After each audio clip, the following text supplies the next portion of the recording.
કેમ છો? મજામાં? સુવાક્યોની દુનિયામાં, સુવિચારની દુનિયામાં આપનું સ્વાગત છે. મારા મિત્રો, આજે મકર સંક્રાંતિ છે અને સાથે પોંગલ પણ છે. મારા દરેક મિત્રોને, મારા દરેક દોસ્તોને મકર સંક્રાંતિ પર્વની અને પોંગલ પર્વની ખૂબ ખૂબ હાર્દિક શુભકામનાઓ. મારા મિત્રો, આજનો જે સુવિચાર છે તે છે આધ્યાત્મિકતા,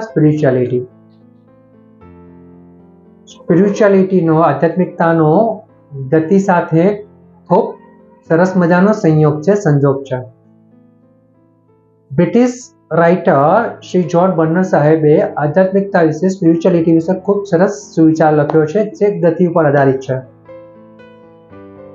તેમણે આધ્યાત્મિકતા વિશે લખ્યું છે કે તમારે ગતિ પકડવા માટે, ઝડપથી આગળ વધવા માટે તમારે ધીરા થવું પડશે.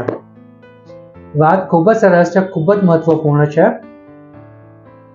મારા મિત્રો, અહીંયા વાત એવી છે કે જ્યારે આપણે આપણા જીવનમાં કોઈ ગતિ પકડવાનો પ્રયાસ કરીએ છીએ, ખૂબ ઝડપથી આગળ વધવાનો પ્રયાસ કરીએ છીએ, ત્યારે આપણે ઘણી બધી વસ્તુઓને બાજુમાં મૂકતા જઈએ છીએ. આ જરૂરી છે એવું નથી કે જરૂરી નથી, પરંતુ ક્યારેક આપણે આપણા સ્વાસ્થ્ય સાથે, આપણા મન સાથે પણ કોમ્પ્રોમાઇઝ કરી લઈએ છીએ, જે ખોટું છે.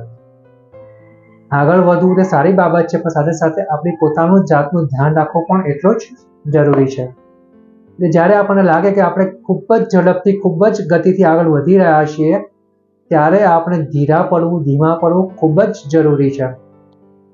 જ્યારે આપણે ધીમા પડીએ છીએ, ત્યારે આપણને આધ્યાત્મિકતાનું જ્ઞાન થાય છે. અને આધ્યાત્મિકતાને આપણે આપણા જીવનમાં ઉતારીને આપણે વિચારી શકીએ છીએ કે આપણે જે ગતિ પકડી છે, જે સ્પીડ પકડી છે, તે યોગ્ય છે કે નહીં, તે યોગ્ય રસ્તે છે કે નહીં. કારણ કે ઝડપ, ગતિ તો બધા જ પકડી શકે છે, પણ બધાનો રસ્તો સારો અને સાચો હોય તે જરૂરી નથી. એટલે જ્યારે આપણે ગતિ પકડીએ છીએ, સ્પીડ પકડીએ છીએ, ખૂબ ઝડપથી આગળ વધીએ છીએ, ત્યારે થોડા સમય માટે આપણે ધીમા પડીને એ વિચારવું જરૂરી છે કે આપણે જે ગતિ પકડી છે, જે રસ્તો પકડ્યો, જે સ્પીડ પકડી છે, તે યોગ્ય છે કે નહીં, યોગ્ય રસ્તો છે કે નહીં. બસ આજે વિચારવાનો સમય છે તે આપણને ત્યારે જ મળે છે કે જ્યારે આપણે થોડાક ધીમા પડીએ છીએ.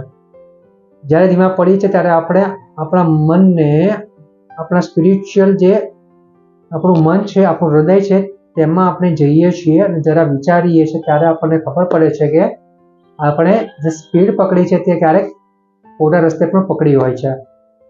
તો બસ આપણે ધીમા પડીને આધ્યાત્મિકતાની સાથે કામ લઈને, આપણા હૃદયમાં ઝાંકીને, આપણા મનમાં વિચારીને રસ્તાઓ કેવો છે, કેવી રીતે આપણે ત્યાં પહોંચ્યા છે તેની પર થોડો વિચાર કરવાનો છે. ધીમા પડીને આપણે વિચારી શકીએ છીએ અને પછી ફરીથી આપણે ધીરે ધીરે પાછી ગતિ પકડવાની છે અને આગળ વધવાનું છે. જ્યારે આપણે ફરીથી પાછા ખૂબ ઝડપથી આગળ વધવા લાગીએ ત્યારે ફરીથી થોડીક આપણે ગતિ ધીરી કરવાની છે.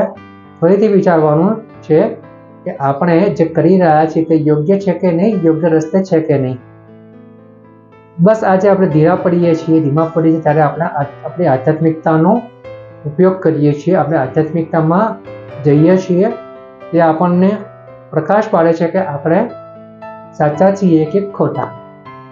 તો બસ આટલો જ જે આધ્યાત્મિકતાનો જે ગુણ છે, જે ગતિ સાથે જોડાયેલું છે, તેને આપણે આપણા જીવનમાં ઉતારવું જોઈએ.